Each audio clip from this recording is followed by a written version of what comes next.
Seja bem-vindo ao canal Futebolaço, eu sou o Dieguinho. Então, rapaziada, tá entrando no ar um pré-jogo do Dieguinho. Se inscreve no canal aí, ativa o sininho, segue a gente lá no Instagram, tô fazendo um trabalho muito bacana por lá. E segue também o Dieguinho lá no Twitter, a gente dá várias informações, opiniões. E hoje tem jogo do Vasco. Durante a partida eu já vou fazendo a minha análise em tempo real lá pelo Twitter. Então você aí que não segue o Twitter do canal, dá essa moral e segue a gente lá. Deixa o likeão aí se você tá confiante na vitória do Vasco.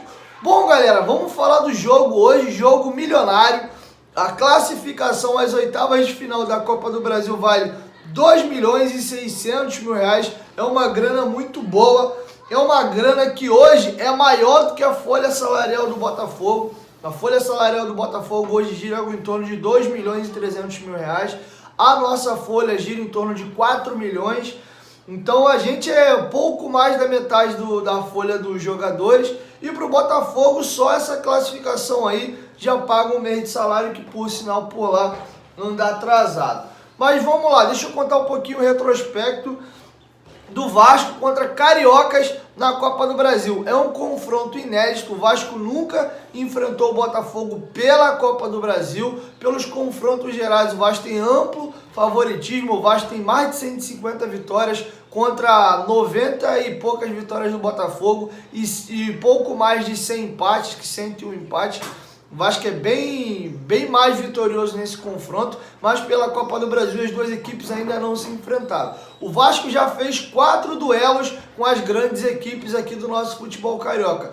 2 duelos com o Fluminense, um no ano 2000, na época foi um duelo bem complicado, deu confusão. O Eurico Miranda reclamou muito da arbitragem no final do jogo. O Vasco foi eliminado por Fluminense, empatou em 1-1 o primeiro jogo e em 2-2 o segundo jogo, e por esse motivo foi eliminado. Em 2006 a gente deu o troco, né, naquela semifinal, a gente ganha o primeiro jogo por 1-0 e empata o segundo jogo por 1-1. Vamos à final contra o Flamengo, né, e aí é o outro adversário que nós enfrentamos 2 vezes pela Copa do Brasil e acabamos perdendo a decisão. É o único vice-campeonato de Copa do Brasil que a gente tem para o Flamengo. Perdemos o primeiro jogo por 2-0, o segundo jogo por 1-0.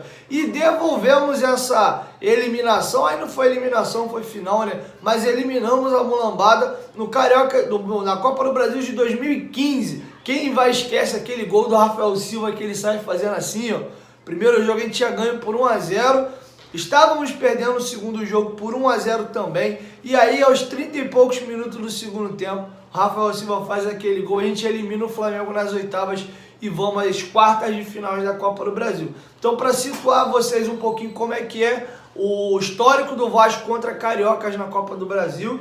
E vamos ver, é uma história nova, uma história ímpar que nunca aconteceu entre Vasco e Botafogo. Eu estudando para a partida, uma curiosidade que eu vi, o Vasco tomou 3 gols na Copa do Brasil e os 3 gols foram de bolas levantadas na área. Aquela equipe lá do Piauí que nós enfrentamos, foi um cruzamento, o cara faz um gol de cabeça. Contra o Goiás, em São Januário, a gente perde de 1-0. Também foi não lembro se foi uma falta lateral ou foi escanteio. A gente toma o gol. E o gol que a gente sofreu lá em Goiânia, apesar de ter ganho a partida por 2-1, classificamos nos pênaltis, foi um gol de uma jogada de escanteio.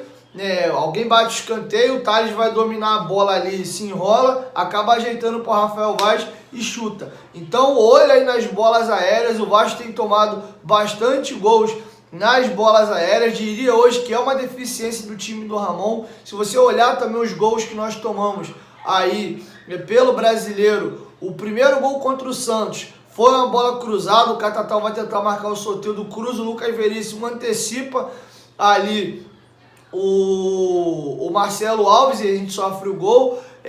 Contra o Botafogo, contra o Atlético Goianiense, os 2 gols foram de bolas levantadas.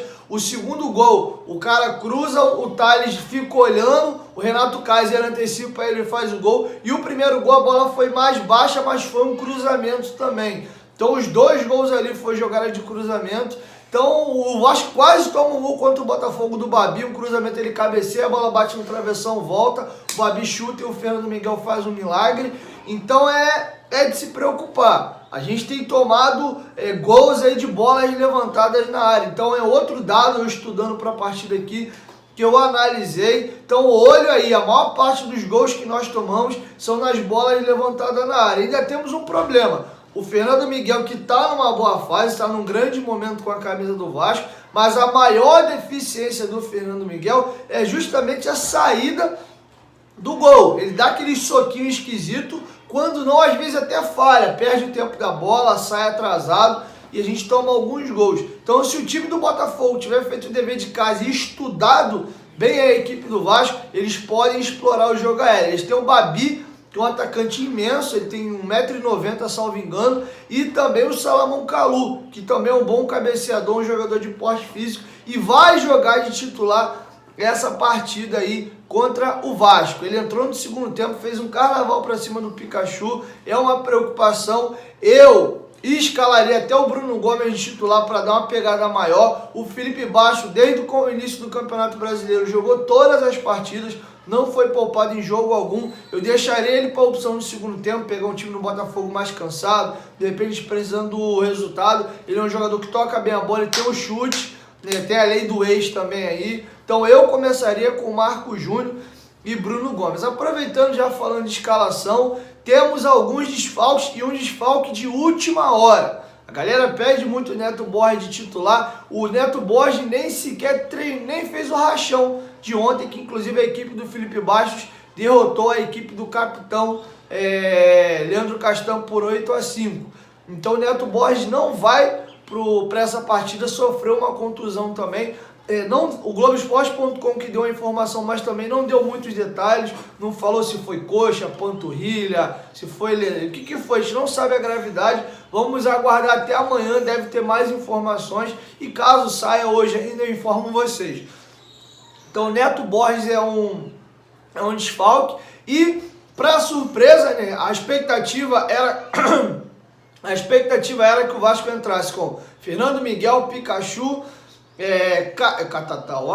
Leandro Castan e Miranda, já que o Ricardo Graça é um dos jogadores fora por contusão, Henrique, Felipe Bastos e Marco Júnior, mais avançado Martim Benítez, e pelas pontas Thales e Ribamar. Mas segundo o Globoesporte.com, Catatal deve ser o titular na vaga do Ribamar, e mais avançado Germancano. Então a mudança ou as mudanças do último jogo contra o Botafogo para essa partida é que o Catatal ganha a posição de titular no lugar do Ribamar, e por contusão o Miranda ganha a vaga do Ricardo Graça. Então são duas mexidas aí no time titular, e o Vasco tem muitos desfalques para essa partida. Tem os retornos aí do Lucão e do Guilherme Parede, que estavam aí fora das últimas partidas por Covid, mas estão retornando agora, tá tudo bem com eles.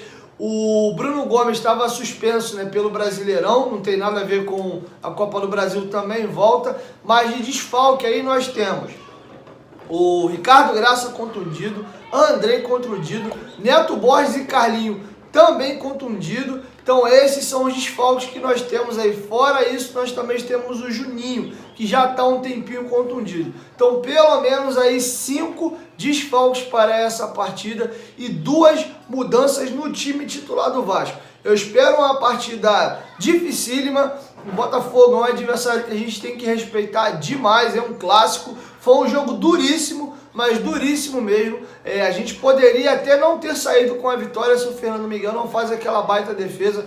Antes até da gente inaugurar o placar, o Botafogo tinha tido algumas oportunidades. Teve uma bola de um barata voo ali, que passou na frente de todo mundo, a gente quase tomamos um gol ali. Então foi um jogo difícil, né? Vencemos, graças a Deus. E eu, no lugar do Ramon, eu entraria com o Bruno Gomes para dar mais pegada. Mas a provável escalação é com o Felipe Bastos e Marco Júnior. Vamos torcer pro Ramon fazer esse suspense e acabar mexendo aí, que eu acho importante. O Botafogo deve ir para a partida num 3-4-3, 3 zagueiros, os 2 laterais jogando mais avançado numa linha de meio, 2 volantes por dentro, Honda e Caio Alexandre, e mais na frente aí o negócio complica. Bruno Nazário, Kalou e Matheus Babi vai ser o trio de frente deles aí, Caio Alexandre e Honda por dentro, Vitor Luiz e Barrandegui pelas laterais, e atrás uma linha de 3, Canu, Marcelo Benevenuto, que eu acho um ótimo zagueiro, mas não vive um bom momento. Falhou no primeiro gol do Vasco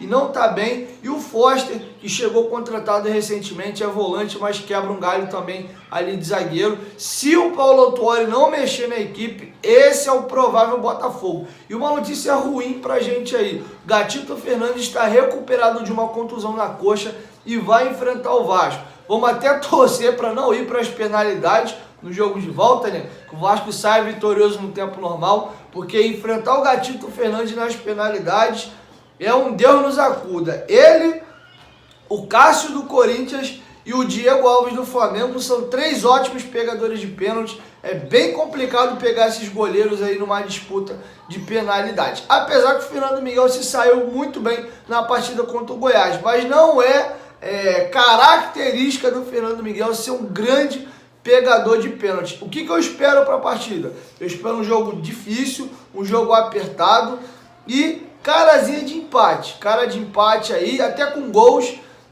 Acho que o Paulo Autuori vai tentar fazer o resultado dentro de casa, não vai deixar tentar resolver em São Januário. E o time do Botafogo tem um poderio ofensivo muito bom. A gente tem o Jean Mancano na frente, o Thales melhorando sua condição. Então tá com cara de 1-1, 2-2 esse jogo aí. Mas eu, se tivesse que apostar no que eu acho que vai ser a partida, não é minha torcida, eu iria no empate, num 2-2. Mas eu quero, óbvio, 5-0, 8-0, 1-0. Eu quero que o Vasco ganhe. Mas eu acredito que o Vasco deve vir até mais cauteloso para tentar trazer o jogo para São Januário. Talvez a gente vai ver um jogo um pouco diferente, um jogo à feição do Vasco. O Botafogo procurando o jogo para tentar resolver em casa. O time do Ramon, quando joga fechado, saindo no contra-ataque, vai bem. A gente começou o Campeonato Brasileiro assim. Então há uma expectativa boa também, se for esse tipo de duelo aí, a gente pode segurar atrás e sair no contra-ataque e fazer o placar. Então é isso, galera. Mais tarde eu venho fazer a nossa análise aqui no canal. Deixa aqui embaixo nos comentários a sua escalação e o palpite pro jogo. 1, 2, 3, futebolaço. Tamo junto, família. E a qualquer momento, diga em volta. Vasco, tamo junto.